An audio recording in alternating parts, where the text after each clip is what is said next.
Leemos la palabra de Dios para la gloria de nuestro Dios en el nombre poderoso de Jesús. ¿Ya lo tienen?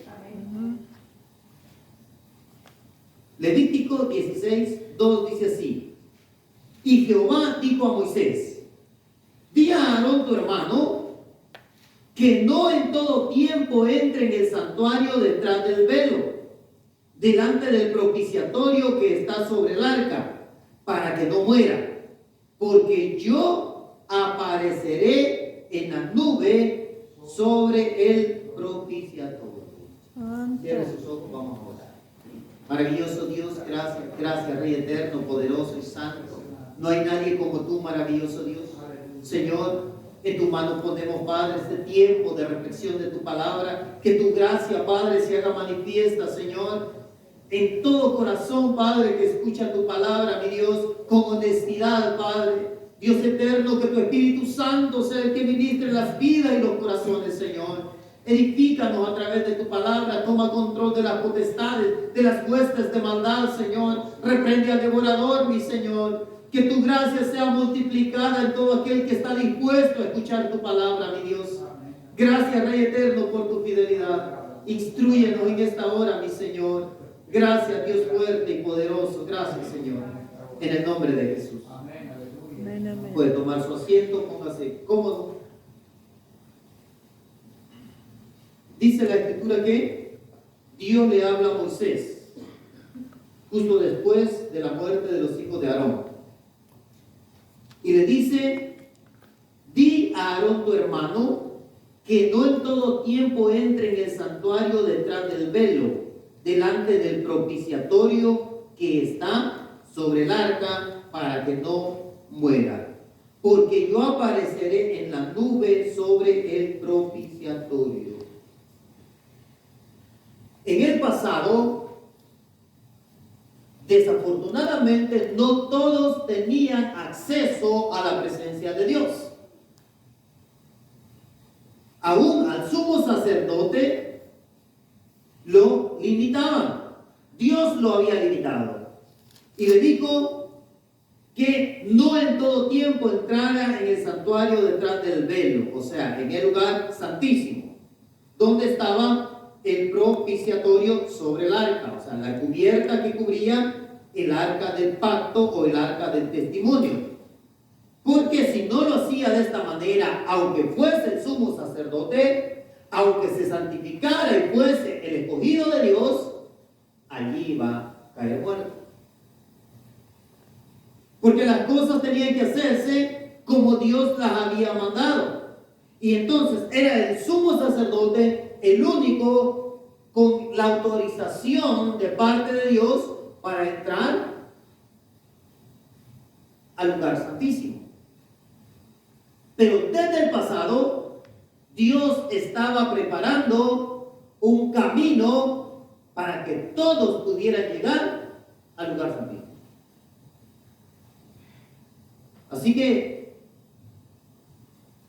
no solo tenía que prepararse en santidad, sino que en aquel tiempo todas las cosas eran muy visuales. Y si usted va al versículo 4,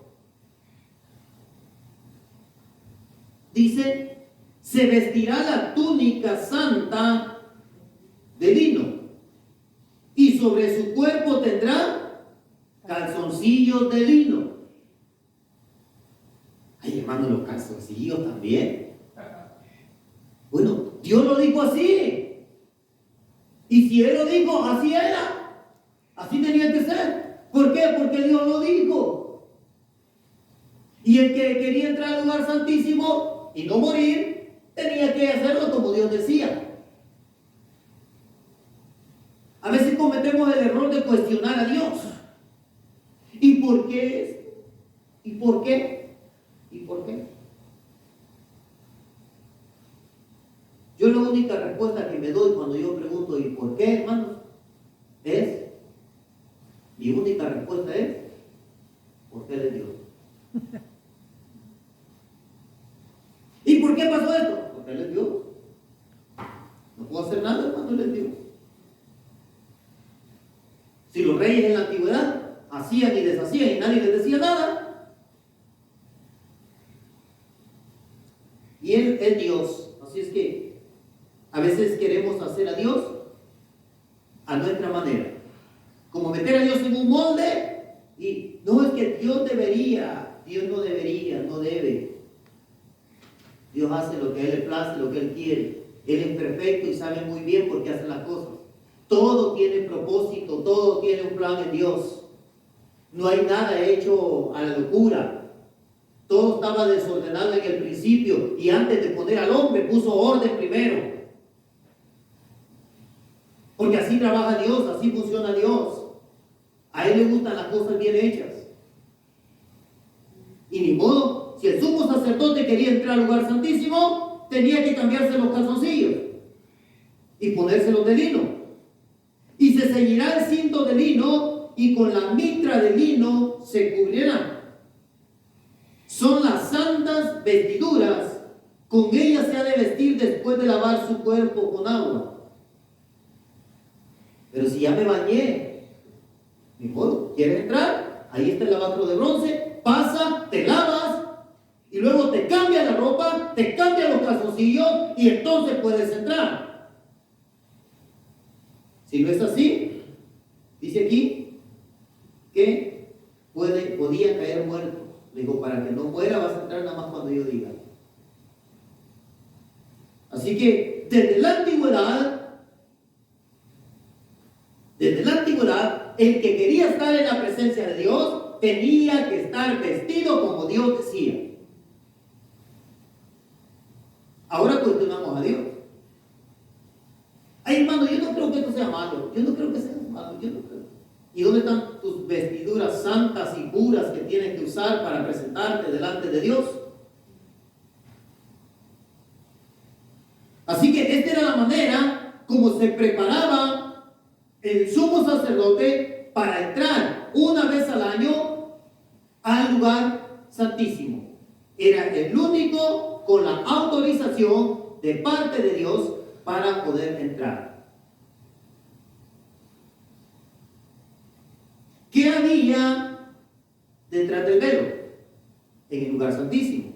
Bueno, para empezar, ya leímos ahí en el versículo 2, que dice que yo apareceré en la nube sobre el propiciatorio. Para empezar, lo que había detrás del velo era la misma esencia de Dios. La misma presencia de Dios era la que descendía ahí. Para empezar. Ahora, vaya al libro de Éxodo, capítulo 26. Éxodo, capítulo 26. Y solamente el versículo 33.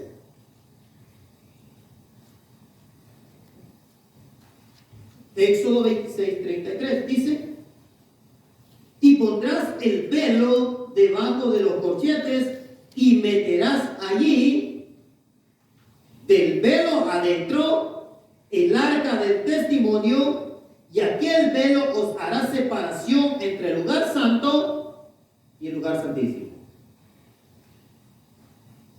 ¿Qué había? Estaba el arca del testimonio o el arca del pacto. Ahora, vamos a Hebreos, capítulo 9.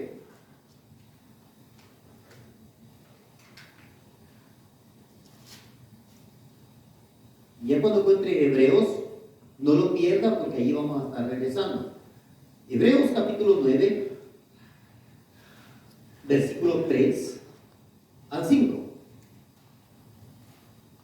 Tras el segundo velo estaba la parte del tabernáculo llamada el lugar santísimo, el cual tenía un incensario de oro y el arca del pacto, cubierta de oro por todas partes, en la que estaba una urna de oro que contenía el maná, la vara de Aarón que reverdeció y las tablas del pacto, y sobre ella los querubines de gloria que cubrían el propiciatorio, de las cuales cosas no se puede ahora hablar en detalle.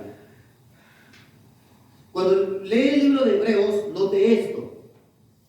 El libro de Hebreos siempre habla en presente. Siempre que habla del templo, de los sacerdotes, de los sacrificios, siempre habla en presente. ¿Qué quiere decir esto? Esto quiere decir que cuando se escribió el libro de Hebreos, todavía estaba el templo. El templo fue destruido en el año 70 por el general Tito. Quiere decir que Hebreos se escribió antes del año 70. Entre la muerte de Jesús y el año 70, en ese periodo se escribió. Por lo tanto, usted va a leer en Hebreos siempre en presente.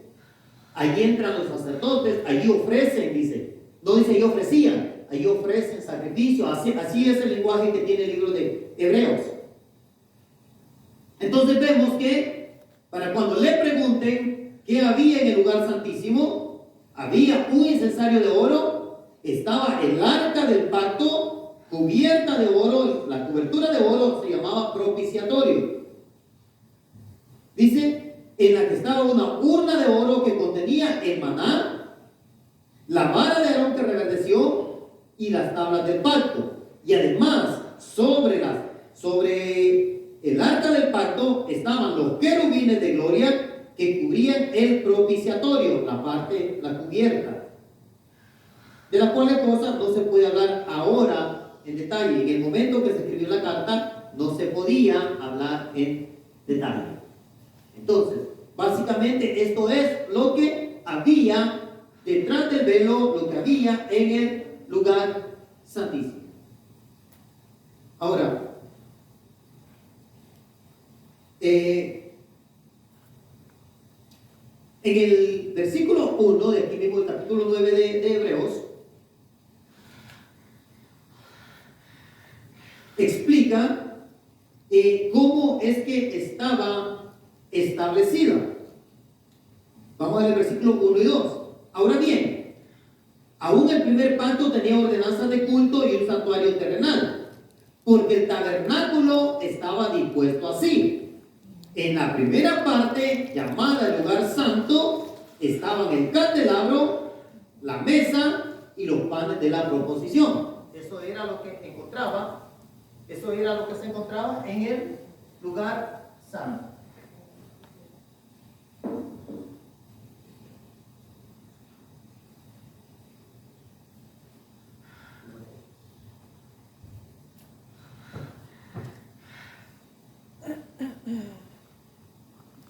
Aleluya.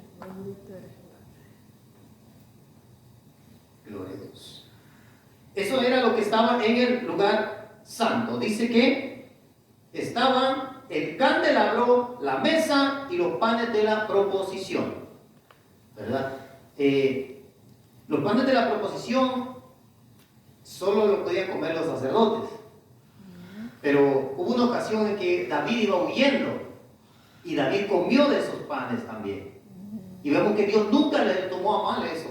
¿Ven? Pero, en fin, aquí dice que esto era lo que estaba en el lugar santo. Ahora, allí mismo vaya al versículo 7. Pero en la segunda parte, solo el sumo sacerdote, una vez al año, no sin sangre, la cual ofrece por sí mismo y por los pecados de ignorancia del pueblo. Escuche esto. Solo el sumo sacerdote entraba. Vamos al versículo 6, dice: y así dispuestas estas cosas en la primera parte del tabernáculo, entran los sacerdotes continuamente para cumplir los oficios del culto. Pero en la segunda parte, solo el sumo sacerdote, una vez al año, no sin sangre, la cual ofrece por sí mismo y por los pecados de ignorancia del pueblo. Entonces, el sumo sacerdote tenía que ofrecer primero por él, porque él no dejaba de ser un hombre pecador. Ofrecía por él y después ofrecía por el pueblo. Así que el sumo sacerdote era el encargado de ofrecer los sacrificios, pero como era un hombre pecador, tenía que ofrecer primero por sus pecados. Y después tenía que ofrecer por los pecados del pueblo. Ahora, recuerde, estaba el lugar santo y el lugar santísimo. Al lugar santísimo no tenía acceso nadie más que el sumo sacerdote. ¿Por qué? Porque había una cortina que impedía el acceso. Esta cortina era la que tenía un letrero invisible que decía prohibido. Dios lo había prohibido y había autorizado solamente al sumo sacerdote. Así es que el sumo sacerdote tenía en sus vestimentas unas campanitas que él tenía que andar caminando, porque si el sumo sacerdote estaba en pecado, allí caía muerto. Cuando dejaban de sonar las campanitas, era que había muerto. Por eso tenía que mantenerse caminando siempre y las campanitas sonando para que supieran de que todavía estaba ahí. La única forma que otra persona podría acceder al lugar santísimo sería que no estuviera el velo, que no estuviera la cortina. Así que, si nosotros estuviésemos en ese tiempo, no tendríamos acceso. Las personas no tenían libertad para entrar hasta ahí. La persona común no tenía acceso a la presencia de Dios. Así es que, ahora, vamos al libro de Lucas. Cuide ese Hebreos porque allí vamos a estar regresando. Vaya al libro de Lucas, en el capítulo 23, está Mateo, Marcos y luego está Lucas.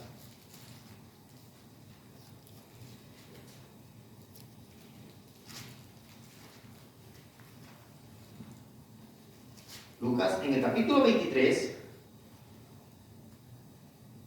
y vaya al versículo 44.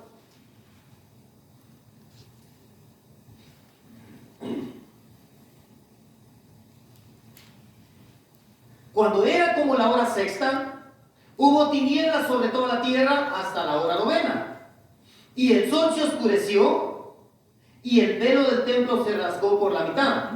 Entonces Jesús, clamando a gran voz, dijo: Padre, en tus manos encomiendo mi espíritu. Y habiendo dicho esto, expiró. En el momento en que Jesús expira, muere, en ese momento el velo del templo se parte. De arriba hacia abajo. De arriba, hermano, el que sea de arriba hacia abajo, no crea de que es algo, era algo normal. Le da a entender que fue Dios quien lo rasgó. Dios quien lo rasgó. Aleluya. Ahora, aquí es donde yo a veces no entiendo a las personas que discuten acerca de Jesús como el Hijo de Dios y creen que el Hijo de Dios es la segunda persona de la Trinidad. Aquí yo no entiendo eso. ¿Saben por qué no lo entiendo? Porque el Antiguo Testamento era sombra de lo que habría de venir. Y Jesús, en su cuerpo, venía a cumplir muchas profecías, no solo una, muchas profecías del Antiguo Testamento. E inclusive las fiestas de la antigüedad eran sombra de la venida del Mesías. Aleluya. Así es, amén. ¿Sabía que se cree que Jesús nació en la fiesta, durante la fiesta de los tabernáculos?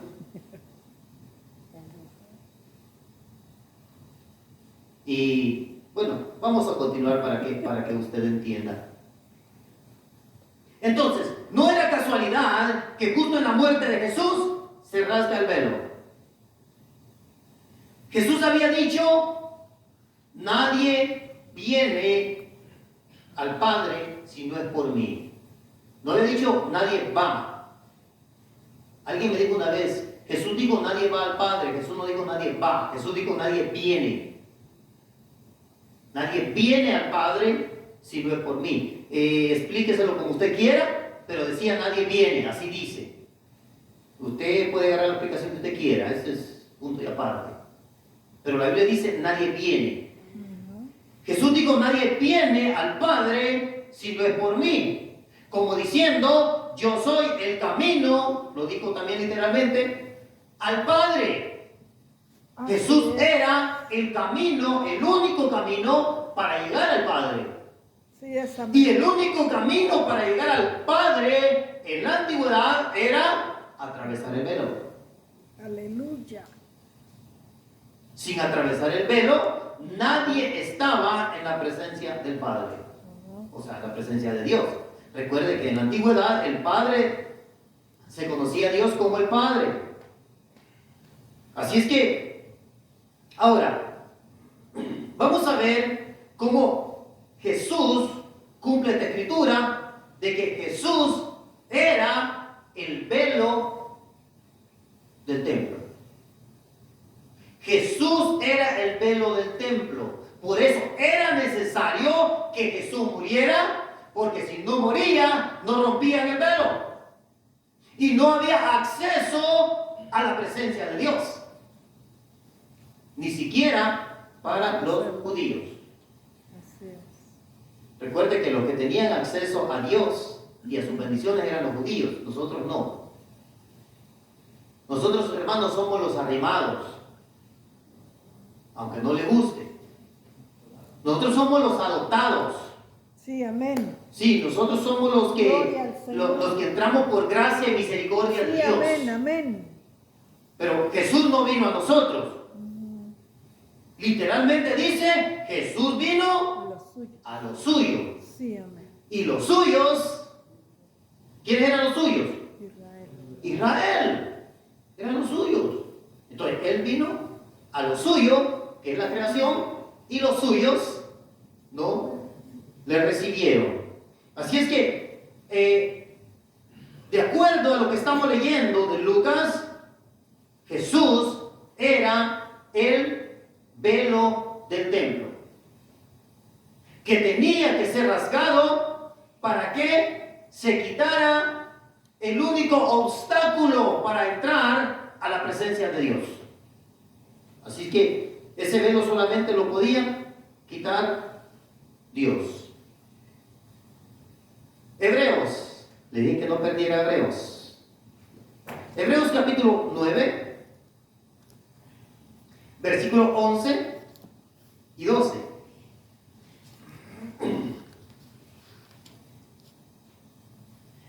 Pero estando ya presente Cristo, apunte esto, sumo sacerdote. Aleluya. Cristo era sumo sacerdote de los bienes venideros por el más amplio y más perfecto tabernáculo. Cristo era el tabernáculo. Aleluya. Amén.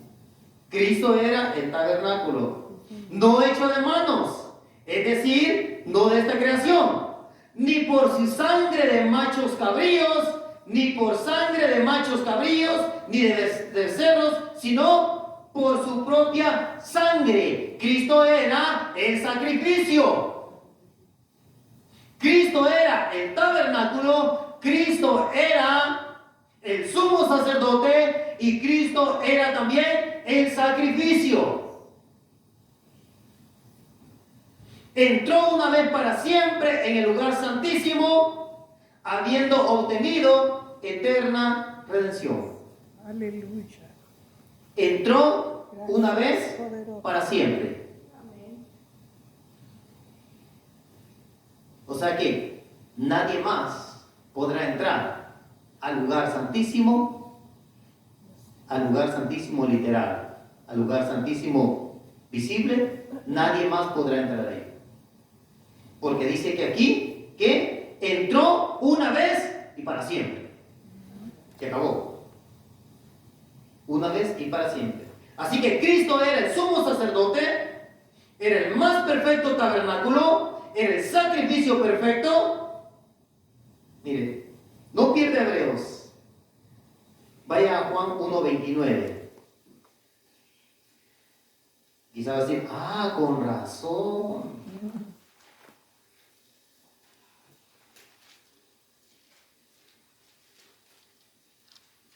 Juan 1:29. El siguiente día vio Juan a Jesús que venía a él y dijo, he aquí el Cordero de Dios que quita el pecado del mundo. El sumo sacerdote agarraba un corderito, lo sacrificaba por el pecado del mundo, por el pecado del pueblo. Pero Jesús era el Cordero de Dios, que entregó un sacrificio una sola vez y para siempre. Ahora, ya no hay más necesidad de sacrificio. Y ahora el velo ya está rasgado. Ahora ya puedo entrar. Ya puedo entrar. Regresemos a Hebreos. Hebreos capítulo 10.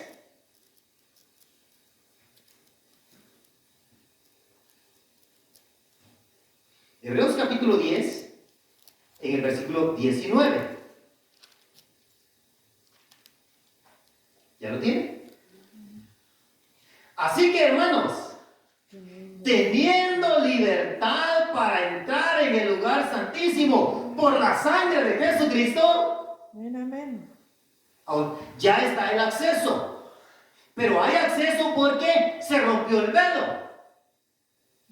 Y porque entró el sumo sacerdote una sola vez y para siempre, con un sacrificio perfecto, un sacrificio eterno, ya no hay más necesidad de sacrificio.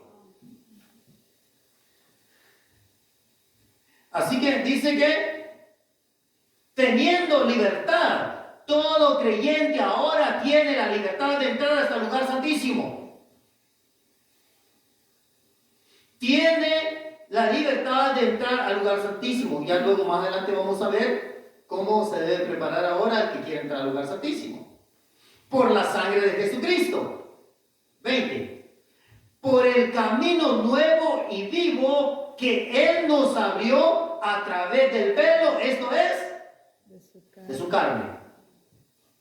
Le decía, Cristo era el velo. Cristo era el velo. Y cuando se rasga el velo, cuando expira Jesús, se abre el camino para poder entrar a la misma presencia de Dios. Era necesario que Jesús muriera. Si Jesús no moría, no se rompía el velo. Así que Jesús no era la segunda persona de la Trinidad. Jesús era el mismo Dios. Aleluya, amén, amén. Dios mismo vendrá y los salvará. Sí, Señor. El pueblo de Israel no esperaba al Hijo de Dios. Esperaba al Padre Eterno. Israel no esperaba, hermano. Los judíos no esperaban a la segunda persona de la Trinidad. Es más, ellos ni entendían eso, ni sabían eso. La palabra Trinidad no se conocía hasta alrededor de los años 300, cuando surgió la Iglesia Católica tradicional. Y los evangélicos lo defendemos a capa y espada y peleamos entre nosotros por eso. Hermano, no tiene discusión. Eso no tiene discusión. Así que los judíos esperaban al rey. Al rey de gloria. ¿Quién es el rey de gloria? Jehová de los ejércitos. Él es el rey de la gloria. ¡Aleluya! A ese rey esperaban. Sí, amén. No esperaban al Hijo de Dios. A Jesús no le dijeron, porque tú siendo hombre te haces hijo de Dios. No le dijeron así. Tú siendo hombre te haces Dios, le dijo. Porque los judíos no separaban a Dios, no dividían a Dios. Yo sé sé que va a resultar controversial esto, pero si no le edifica, nomás deséchelo, déjelo pasar. ¿Verdad? Así que por el camino nuevo y vivo que Él nos abrió a través del velo,